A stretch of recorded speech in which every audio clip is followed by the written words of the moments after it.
Hello friends, நம்ம ஷார்ட்ஸில் என்ன பார்க்க போகிறோம் அப்படின்னா, அனாயன்ஸில் படித்த நவம்பர் டிசம்பர் 2024 ஸ்டூடெண்ட்ஸ் உங்களுக்கான ரிவ்யூ ரிசல்ட்டோட ரிசல்ட் வந்து பப்ளிஷ் பண்ணிட்டாங்க. பேஸ் ஒன் ரிசல்ட் மட்டும் பப்ளிஷ் ஆயிருக்கு. ஸோ நிறைய பேர் கிட்ட இந்த பேஸ் ஒன்னா என்ன ப்ரோ அப்படிங்கிற மாதிரி கேட்டிருந்தீங்க. பேஸ் ரிசல்ட்ஸ் பற்றி கொஞ்சம் சொல்லுங்கள் அப்படின்னு சொல்லிட்டு. ரெண்டாவது இந்த ரிசல்ட் ஓவரால் எப்படி வந்திருக்கு அப்படிங்கிற பற்றியும் கேட்டிருந்தீங்க. அதை பற்றி பார்க்கலாம்.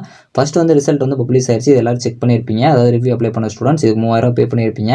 இந்த ரிவ்யூ ரிசல்ட் பொறுத்த வரைக்கும் மோஸ்ட்டாக நிறைய பேருக்கு வந்து பார்த்தீங்க அப்படின்னா NC தான் வந்திருக்குது, நோ சேஞ்சஸ் தான் வந்திருக்கு அப்படிங்கிற மாதிரி சொல்லியிருந்தீங்க.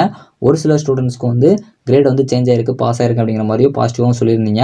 ஸோ உங்களுக்கு என்ன மாதிரி வந்து ரிவ்யூ ரிசல்ட் வந்திருக்கு அப்படிங்கிறத மறக்காமல் கமெண்ட் பண்ணுங்கள்.